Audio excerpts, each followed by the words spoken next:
I think you know where we have to start, in spite of the fact that S.S. Davidson says, please spare me tomorrow and do not deep dive the Packers game. Sorry there, buddy. We got to. You knew, though, that the Packers weren't going to score 38 points every single game. No. Aaron Rodgers wasn't going to go the whole season without throwing a pick. Right. And I know that what happens on Wednesday. Yeah. But that's like where my mind goes here, the best place to start. Right. 38-10 was 10-0. Yeah. What happened? Well, I mean, 38-10, is that a hair misleading? Okay, maybe, but I don't think it's like terribly misleading. I think it was, all in all, a pretty good butt whooping by the Tampa Bay Buccaneers. I really do. Now, the game is 10-0. We understand that, right? And I'll hit on the Green Bay offense versus the Bucs defense right off the bat. 10-0, it looked like it's all smooth sailing. Wow, the Bucs got it going. But this is one of the reasons you got to watch the film sometimes, because it does tell you a little more truth than TV. Watching on TV, I just went, ooh, Green Bay's having their way on these first two drives. They're doing whatever they want.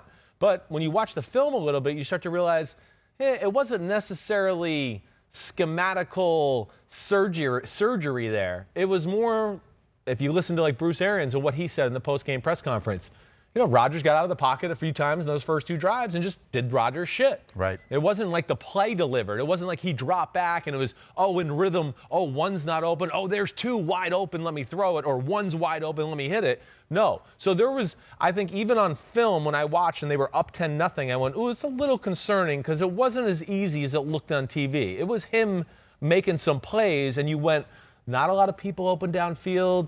And I didn't love the way it looked up front right off the bat. You just went, whoa, these big suckers on Tampa look like they could have the advantage. And then, of course, as the game played out, we saw more and more. So as you're kind of pointing out, the Packers' first two drives, scoring drives, field goal and a touchdown.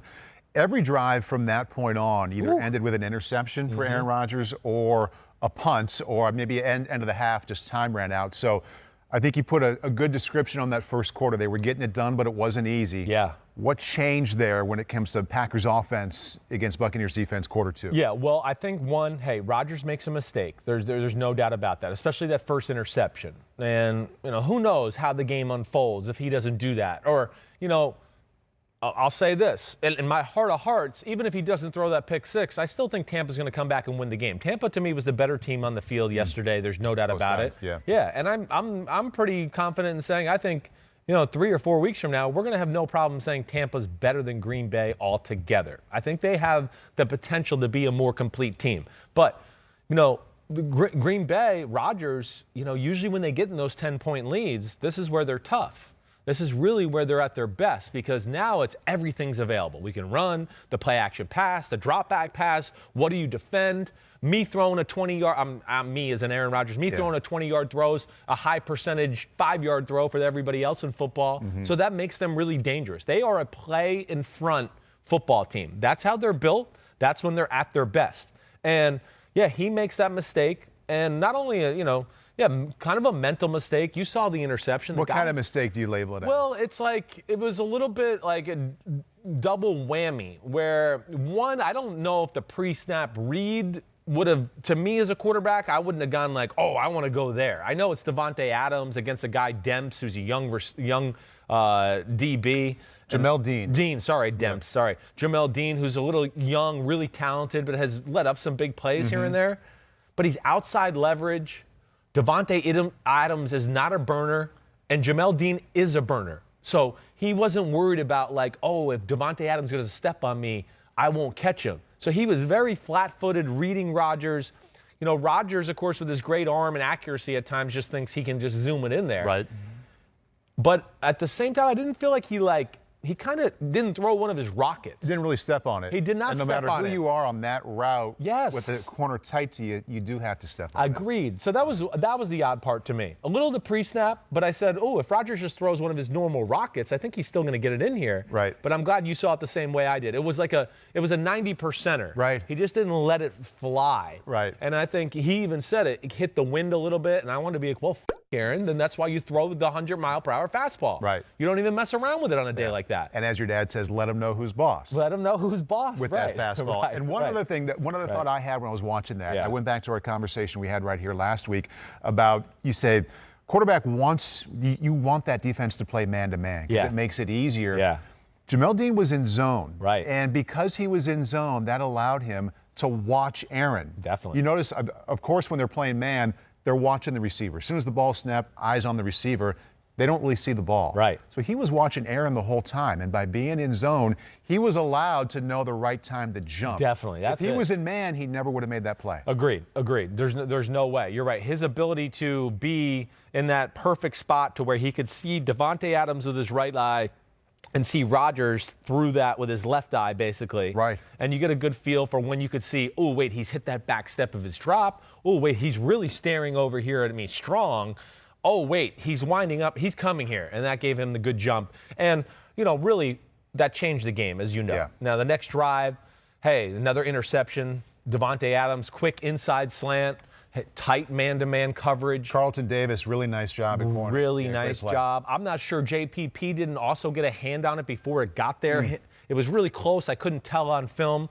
JPP jumps out a lot on film. His stats don't always say that, but he affects a lot of plays, whether it's scrambling, boots. He makes you get it out of your hands quick, puts hands in passing lanes to where, not on the stats, but Rodgers wants to throw it, and then he pumps fake it because he goes, oh, that's going to get swatted. I got to find another way to throw it. So really good from that standpoint. But that interception then returned down to the 2.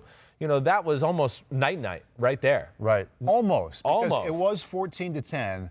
And those 2 picks and those 2 touchdowns, it happened in a flurry. It was like all of a sudden. But 14-10, it's still a game. Yes. With Aaron Rodgers playing. Right. And I've got all these notes on the next sequence, really on really a 2-play sequence. Yeah. It started on 2nd down. Yeah. And it's, in a way, it's a compliment to Aaron that this is such a big deal. But he had a wide open seam route. Remember that? Yes. I think it was Lewis. Yeah, it was. Mercedes Lewis. Nobody within 5 yards. Nobody. Backside or front side. Caught him in a zone blitz. Yeah. And they avoided the area. And Had him. had It's him. normally just a handoff Right. from Aaron. He double clutched and never really got into his motion, but yet the receiver was wide open. Yeah. And I was like, I didn't speed on the way here, but this is the one question I couldn't wait to ask you. Yeah. What did you see there, and why do you think he did that fake and never really got into his normal I think he was a little jumpy. I do. I think even those first few drives, he realized, like, whoa, they're around me. They're fast. They're physical. Our guys aren't getting open downfield. So it was the rush. He's just thrown 2 interceptions, and he's a little gun shy. I don't give a shit who you are. You're Aaron Rodgers or not. I don't give a damn who you are. You throw a pick 6 and then another one that gets returned to the 2. You see somebody wide open, you might go like, wait, did I really see him wide open? Or let me look one more time just to make sure. I don't know, but you're right. Those are usually slam dunks. Yeah. And even the play before. Yeah. There's the Aaron Jones on the left sideline. Right? Yes. Where he's going up on a little wheel route. They fake the speed sweep. He runs up the left sideline. Jones should have caught it. He bobbles it and falls out of bounds. But like the first interception that was the pick 6, I want to go, where's the fastball? Throw it in there. Don't let your your running back hang on the sideline waiting for the ball. Just drive it into the spot. And give them no choice. It's like you're going to look stupid. It's going to bounce off your chest. Yeah. Or you're going to catch that damn thing. Right.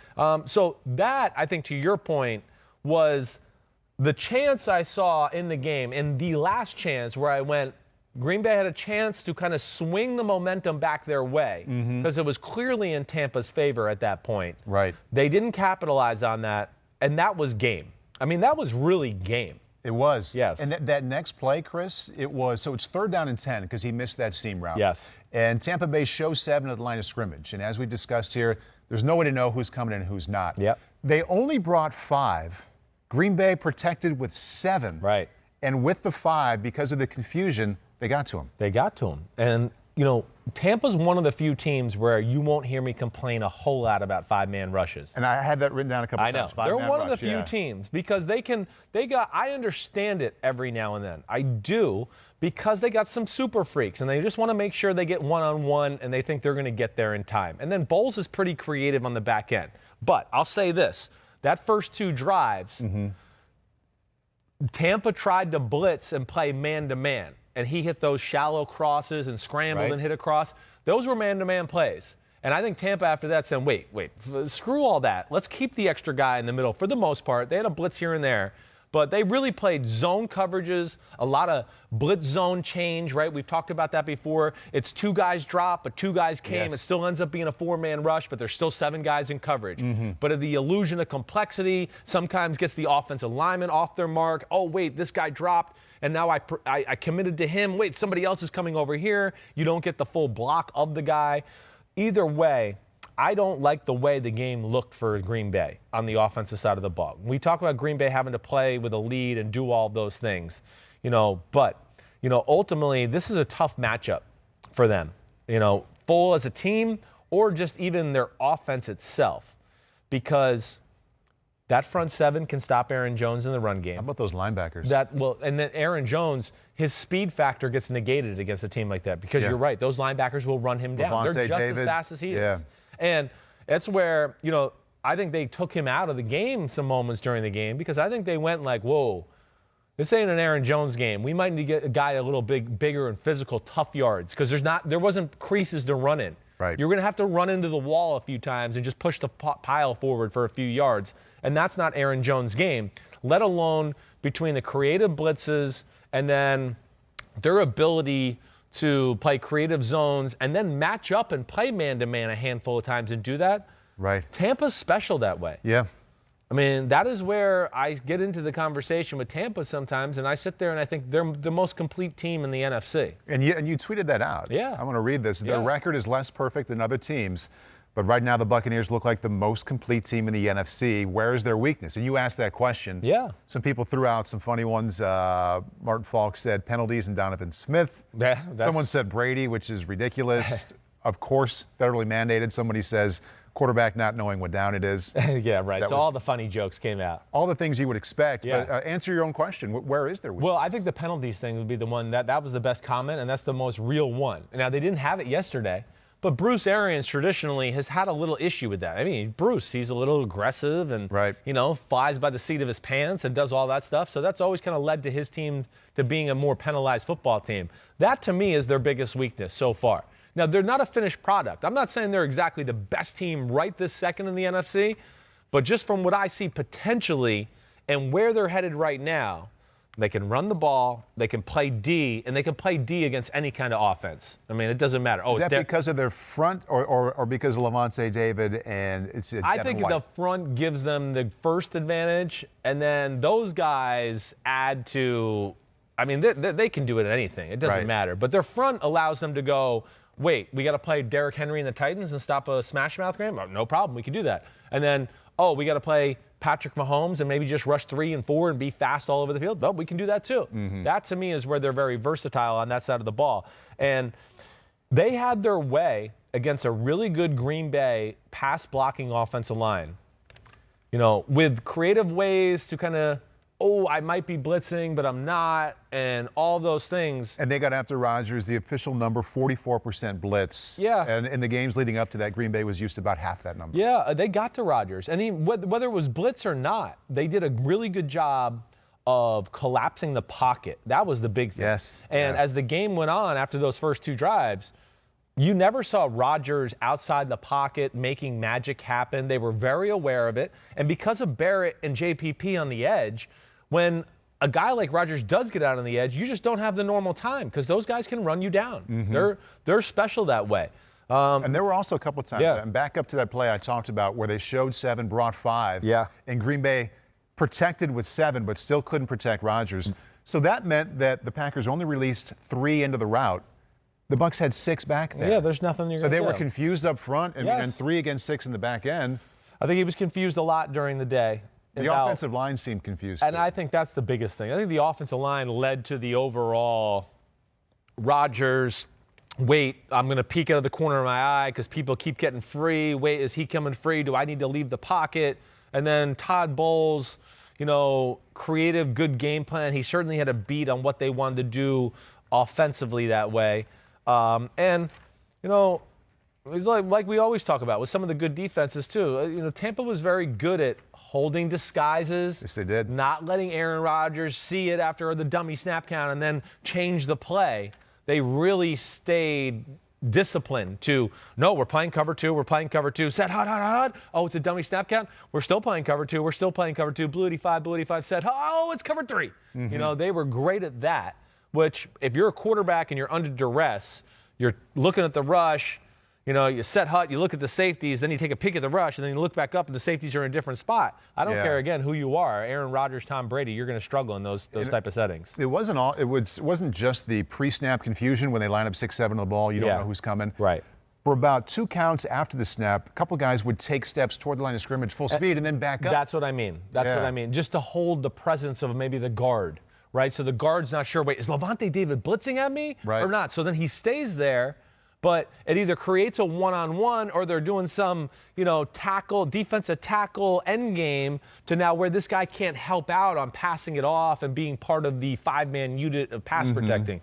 It's smart football that way. But really, I think the last thing I'll say here, because I think we've kind of hit all the points as far as this side of the ball is concerned. Right. As the game went on and after they realized, okay, let's not get caught in man too much and let them hit a shallow cross or him buy time and then hit another shallow cross, because I think he hit 3 shallow crosses in the first 2 drives.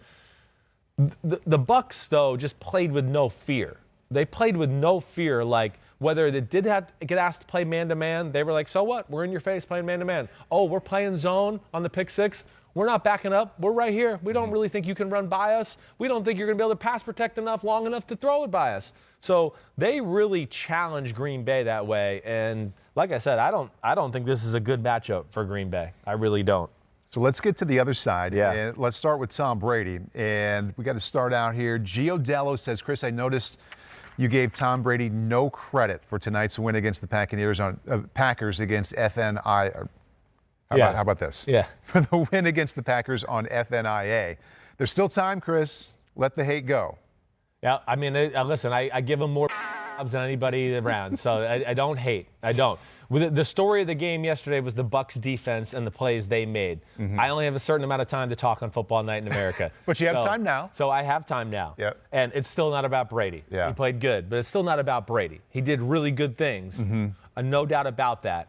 But hey, it's 324 yards of total offense. Right. I'm not going to sit here and go, oh, Brady, Brady, Brady. But he capitalized. Yeah. There's no doubt. And he made no mistakes, unlike Aaron Rodgers. And I really think for the first time in my life, I saw Bruce Arians manage a football game.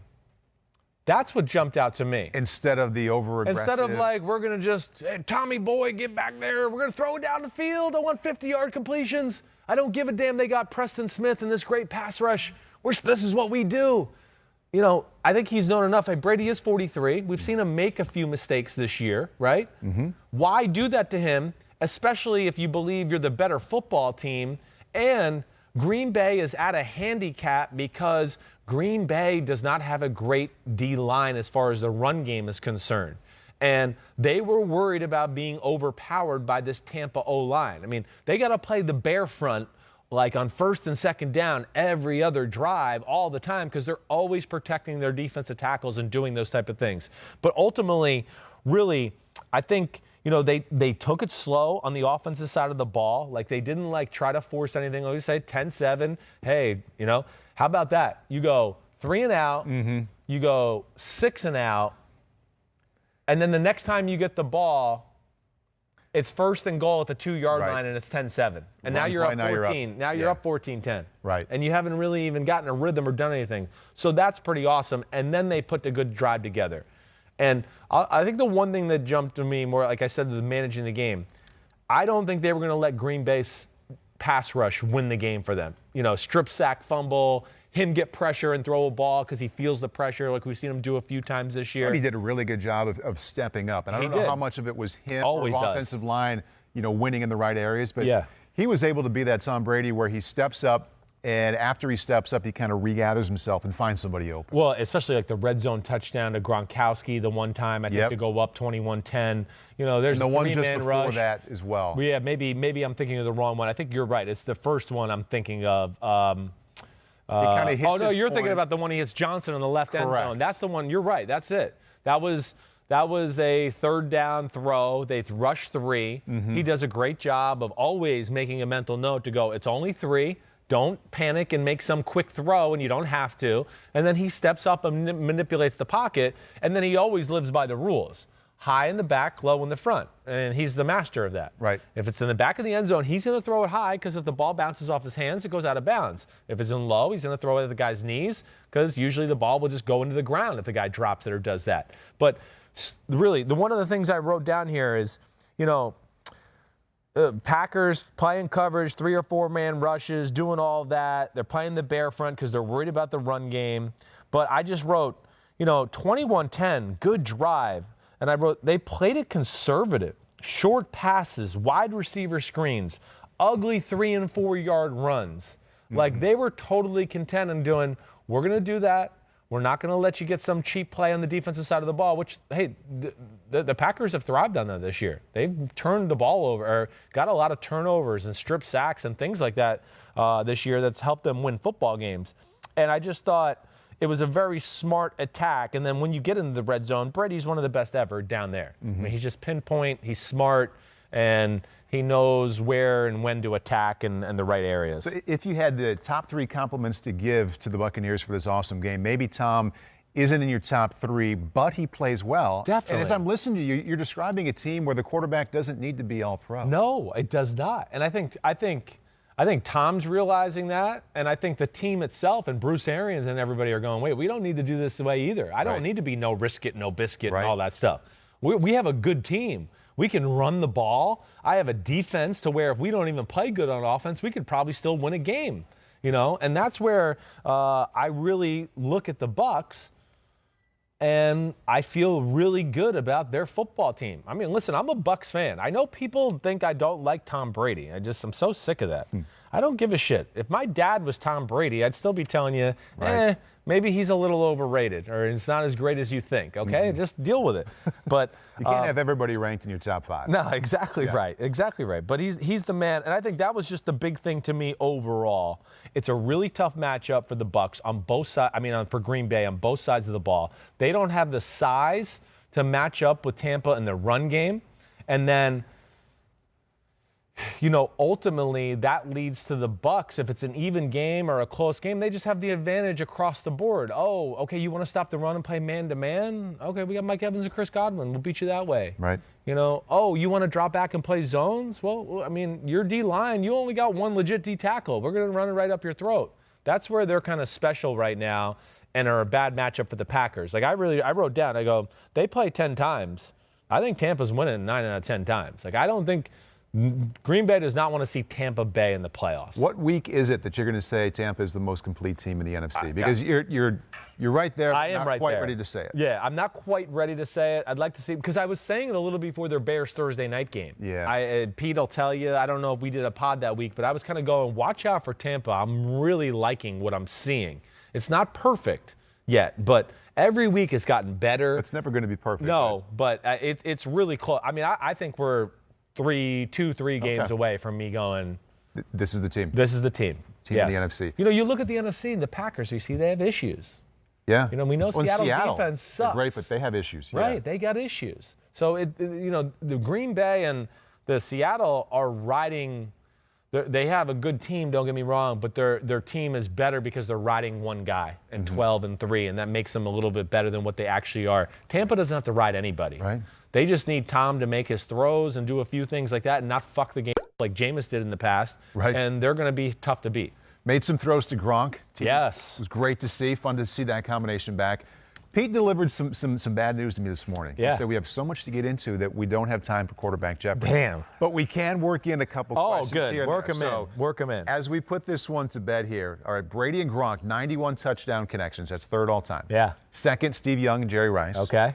Who's first? It's in our time. Yeah.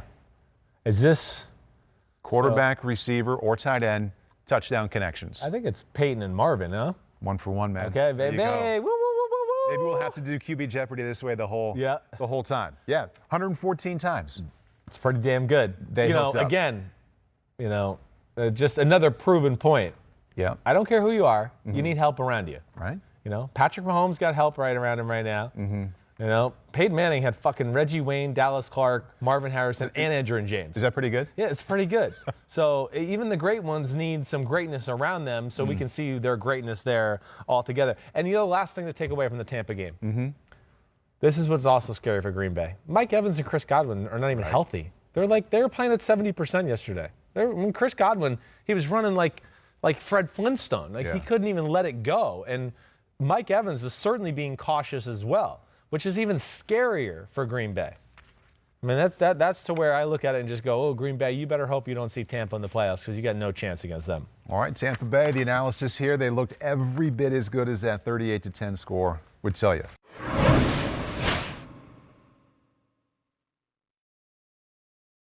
Hi, I'm Mike Tirico, and thanks for watching. Make sure to hit subscribe for the latest news and highlights from NBC Sports.